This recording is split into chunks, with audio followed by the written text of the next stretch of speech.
للملائکۃ اسجدوا، اور جب ہم نے کہا فرشتوں سے سجدہ کرو لآدم، آدم علیہ السلام کو، فسجدوا الا ابلیس، تو ان سب نے سجدہ کیا سوائے ابلیس کے، ابا، اس نے انکار کیا، واستکبر، اور تکبر کیا، وکان من الکافرین، اور وہ کافروں سے ہو گیا۔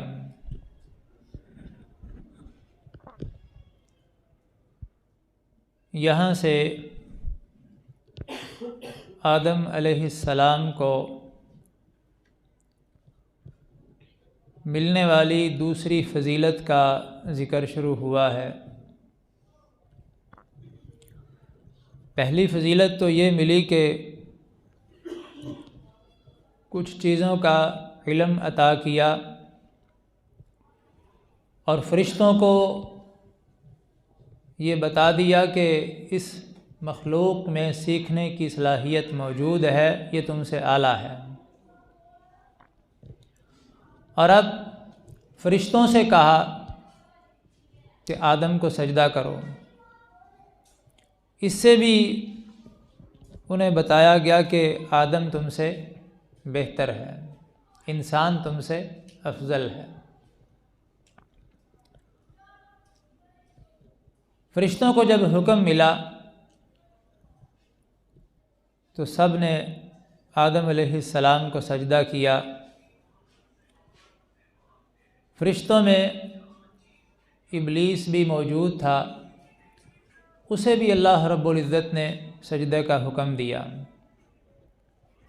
بعض لوگ کہتے ہیں کہ حکم تو صرف فرشتوں کو ملا تھا، ابلیس کو تو حکم نہیں ملا تھا، لیکن یہ بات درست نہیں، اس لیے کہ قرآن کریم میں ہی اس بات کا ذکر موجود ہے کہ اللہ نے اسے بھی حکم دیا تھا۔ سورہ اعراف میں ہے کہ ما منعک ان تسجد اذ امرتک، میں نے تجھے حکم بھی دیا۔ ابلیس کو اللہ نے کہا کہ میں نے تجھے حکم بھی دیا، پھر تو نے سجدہ کیوں نہ کیا؟ کس چیز نے رکاوٹ ڈالی تیرے آگے؟ تو یہاں سے بات واضح ہو جاتی ہے کہ ابلیس کو بھی اللہ نے حکم دیا تھا، اب اسے کیوں دیا؟ اس کی ایک وجہ یہ بیان کی جاتی ہے کہ وہ فرشتوں کے ساتھ ہی رہتا تھا، عبادت کرتا تھا۔ اور یہاں پہ بھی فرمایا ابا، اس نے انکار کیا۔ اگر اسے حکم ملا ہی نہیں تھا تو پھر اس کا انکار بھی نہیں بنتا تھا، وہ کہتا کہ مجھے تو کہا ہی نہیں۔ اسے حکم ملا اور اس نے انکار کر دیا سجدے کرنے سے۔ سجدہ کرنے سے انکار کیوں کیا؟ واستکبر، تکبر کیا تھا اس نے، خود کو بڑا جانا، آدم علیہ السلام کو اپنے سے کمتر جانا۔ اور دوسرے مقامات پہ ذرا تفصیل ہے کہ اس نے اللہ سے کہا تھا خلقتنی من نار، تو نے مجھے آگ سے پیدا کیا، وخلقتہ من طین، اور اسے تو نے مٹی سے پیدا کیا۔ اور اس نے یہ قیاس کیا کہ آگ مٹی سے اعلیٰ ہے، لہذا میں اس سے اعلیٰ ہوں۔ اس نے یہ نہ دیکھا کہ جو حکم دے رہا ہے وہ سب سے اعلیٰ ہے، جو حکم دے رہا ہے وہ سب سے بڑا ہے، اپنے آپ کو بڑا جان کے اس نے سجدہ کرنے سے انکار کر دیا۔ وَكَانَ مِنَ الْكَافِرِينَ، اور کافروں سے ہو گیا۔ وَقُلْنَا يَا آدَمُ اسْكُنْ أَنْتَ وَزَوْجُكَ الْجَنَّةَ، اب یہاں سے تیسری فضیلت کا ذکر ہے، آدم علیہ السلام کو ملنے والی تیسری فضیلت۔ وہ کیا؟ کہ آدم علیہ السلام اور ان کی بیوی حوا علیہ السلام کو اللہ رب العزت نے جنت میں ٹھہرایا۔ انہیں کہا کہ جنت میں تم رہائش بنا لو، اسکن انت وزوجک الجنہ، اسکن ٹھہر جاؤ، انت آپ بھی، وزوجک اور آپ کی بیوی بھی، کہاں پہ؟ الجنہ جنت میں، وکلا منہا رغدا اور جنت سے کھلا کھاؤ، جو جی چاہے کھاؤ، کوئی روک ٹوک نہیں، وکلا منہا رغدن خوب کھاؤ، اور ساتھ ہی فرمایا ولا تقربا هذه الشجرہ، ہاں اس ایک درخت کے پاس نہ جانا، اس ایک درخت کے قریب نہ جانا، پوری جنت میں سے جہاں سے جی چاہے کھاؤ، حیث شئتما، جہاں سے تمہارا جی چاہے، لیکن ایک درخت کی طرف اشارہ کر کے فرما دیا ولا تقربا، اور نہ قریب جانا، هذه الشجرہ اس درخت کے، یہ نہیں کہا کہ اس درخت کا پھل نہیں کھانا، کہا قریب بھی نہیں جانا، پھل کھانا تو دور کی بات، قریب بھی نہیں جانا۔ اسی سے یہ مطلب نکلتا ہے کہ پھل کھانے سے بھی منع کیا تھا، یہ نہیں کہ قریب نہیں جانا، پھل کھا سکتے ہیں، کسی طریقے سے دور سے ہی، لیکن منع کر دیا کہ قریب بھی نہیں جانا۔ اسی طرح اور بھی شریعت میں کئی کام ایسے ہیں جو حرام ہیں، اللہ رب العزت نے ان حرام کاموں کے قریب جانے سے بھی منع کیا ہے۔ اس سے کیا ہوگا؟ انسان حرام سے بچ جائے گا، قریب جانے سے انسان جو ہے وہ حرام میں مبتلا ہو جاتا ہے۔ جس طرح نبی مکرم صلی اللہ علیہ وسلم نے فرمایا تھا کہ ان الحلال بین و ان الحرام بین، حلال بھی واضح ہے اور حرام بھی واضح ہے۔ اللہ رب العزت نے جو چیزیں حلال کی ہیں واضح کر دی ہیں، جو حرام کی ہیں واضح کر دی ہیں، وبینہما امور مشتبہات، حلال اور حرام کے درمیان کچھ مشتبہ کام بھی ہوتے ہیں، شبہ والے۔ تو فرمایا جو شبہ والے کاموں سے بچ جائے گا وہ حرام سے بھی بچ جائے گا، اور جو شبہ والے کاموں میں مبتلا ہو گیا وہ حرام میں بھی چلا جائے گا۔ سود کی کئی ایسی شکلیں ہیں جن کے بارے میں صحیح کلیئر نہیں ہوتا کہ یہ سود بنتا ہے یا نہیں، مشتبہ چیزیں ہوتی ہیں۔ اس حدیث کے مطابق ان سے بھی بچنا چاہیے، کیونکہ اگر انسان ان میں پڑ جائے نا تو پھر جو واضح صورت ہے سود کی اس میں بھی چلا جائے گا۔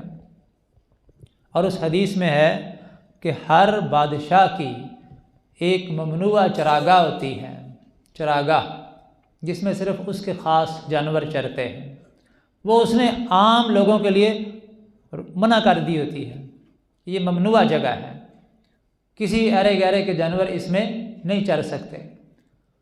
جو جانور اس کے قریب قریب چرائے گا وہ عین ممکن ہے کہ جانور اس کے اس ممنوع حصے میں چلے جائیں گے۔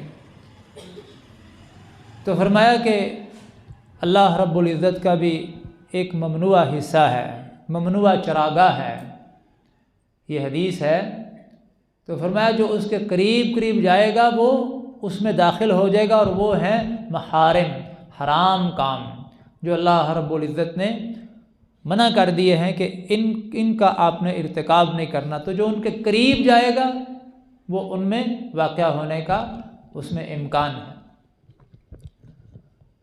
شریعت نے حرام کاموں کے رستے بند کیے ہیں، رستے بند کر دیے ہیں۔ مثال کے طور پہ بدکاری جو ہے، زنا حرام ہے، تو زنا کی طرف جانے کے کئی رستے ہیں، مثلا نظر بازی، غیر محرم عورتوں کو دیکھنا، یہ کیا ہے؟ حرام کی طرف جانے کا رستہ ہے، اس سے رستے بنتے ہیں۔ تو شریعت نے اس سے بھی منع کر دیا تاکہ حرام کے راہ رستے ہی بند کر دیے جائیں۔ یعنی جس گلی میں برائی کا اڈا ہو اس گلی میں داخل ہی نہیں ہونا، تاکہ اس سے گزرتے گزرتے کہیں برائی کے اڈے پہ نظر پڑ جائے اور جی چاہے اور اس میں انسان داخل ہو جائے، امکان ہوتا ہے نا۔ تو شریعت کیا کہتی ہے؟ اس گلی میں داخل نہیں ہونا۔ برائی کا اڈا ہے، اس کے آگے پردہ پڑا ہوا ہے، وہ پردہ اٹھا کے نہیں دیکھنا کہ اس کے پیچھے کیا ہو رہا ہے۔ میں لا تقربوا الزنا، زنا کے قریب بھی نہیں جانا، کرنا تو دور کی بات، قریب بھی نہیں جانا۔ لا تقربوا، عورتوں کے پاس مخصوص ایام میں جانے سے تو منع کیا ہے، لیکن فرمایا ان کے قریب بھی نہیں جانا۔ یسألونک عن المحیض قل هو اذن فاعتزلوا النساء فی المحیض ولا تقربوهن حتی یطہرن، جب تک کہ وہ پاک نہ ہو جائے ان کے قریب بھی نہیں جانا۔ کہیں انسان گناہ نہ کر بیٹھے۔ تو آدم علیہ السلام کو اور حوا علیہ السلام کو بھی کیا کہا؟ اس درخت کے قریب بھی نہیں جانا۔ فتکونا من الظالمین، ورنہ تم ظالموں سے ہو جاؤ گے۔ مطلب اپنے رب کی نافرمانی کرو گے، اور اللہ کی نافرمانی جو ہے یہ ظلم ہے۔ کس پہ ظلم ہے؟ اپنے اوپر ظلم ہے، اس کی سزا ملے گی۔ فَأَزَلَّهُمَ الشَّيْطَانُ عَنْهَا، لیکن شیطان نے آدم و حوا کو گمراہ کیا اور پھسلا لیا، ورغلا لیا، بہکا لیا۔ کیسے بہکایا؟ اس کی یہاں تفصیل نہیں ہے، سورہ اعراف میں اس کی تفصیل موجود ہے کہ فوسوس لہما، وسوسہ ڈالا اس نے۔ اب کچھ لوگ کہتے ہیں جی شیطان جنت میں گیا تھا، کیسے گیا تھا؟ پہلے تو کہتے ہیں جی گیا تھا، پھر سوال پیدا ہوتا ہے کیسے گیا تھا؟ جنت میں اس کا تو داخلہ منع تھا، تو وہ گیا کیسے؟ پھر کہتے ہیں جی سانپ بن کے گیا تھا۔ یہ بڑے بڑے قصے کہانیاں جو ہیں لوگوں میں معروف ہیں۔ اس کو جنت میں جانے کی ضرورت ہی کیا ہے؟ وہ کیوں جائے جنت میں؟ اس کا کام ہے وسوسہ ڈالنا، وہ کہیں سے بیٹھا وسوسہ ڈال لیتا ہے، اس کو اللہ نے یہ اختیار دیا ہے، اس کے پاس یہ اختیار ہے کہ وہ جہاں مرضی بیٹھا جس مرضی انسان کے دل میں وسوسہ ڈال سکتا ہے۔ اس کی کوئی رینج نہیں ہے کہ اتنی رینج کے اندر آئے گا تو پھر وہ وسوسہ ڈال سکتا ہے، نہیں، وہ جہاں سے چاہے وسوسہ ڈال لیتا ہے۔ اس کو جنت میں آنے کی کوئی ضرورت نہیں ہے، نہ اس کے لیے کوئی اجازت تھی جنت میں داخل ہونے کی۔ تو اس نے کیا کیا؟ آدم علیہ السلام اور حضرت حوا علیہ السلام کے دل میں وسوسہ ڈالا۔ کیوں؟ لِيُبْدِيَ لَهُمَا مَا وُرِيَ عَنْهُمَا مِنْ سَوْآتِهِمَا، مقصد یہ تھا کہ یہ جو جنت میں اللہ نے ان کو بسا دیا اور جنتی لباس مل گیا اور بڑا پروٹوکول مل گیا، اس کو کیوں ملا؟ اسے برداشت نہیں تھا۔ اس نے کہا یہ ساری نعمتیں ان سے چھن جانی چاہیے، یہ اعلیٰ لباس ان سے چھن جانے چاہیے اور یہ بے لباس ہو جائیں۔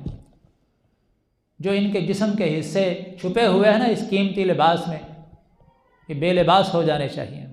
لِيُبْدِيَ لَهُمَا مَا وُرِيَ عَنْهُمَا مِنْ سَوْآتِهِمَا، اور کیا کیا اس نے؟ کہا کیا تھا؟ کہا اللہ نے تمہیں اس درخت سے اس لیے روکا ہے کہ کہیں تمہیں ہمیشہ کی بادشاہت نہ مل جائے، ہمیشہ کی سلطنت نہ مل جائے، ہمیشہ کی حکومت نہ مل جائے۔ او تکونا ملکین، یا کہیں تم فرشتے نہ بن جاؤ۔ یعنی اللہ نے تمہیں اس لیے منع کیا ہے کہ اس درخت کا پھل جو ہے اگر تم کھا لو گے تو یا تو ہمیشہ ہمیشہ کے لیے جنت کی بادشاہت تمہاری ہوگی یا پھر تم فرشتے بن جاؤ گے۔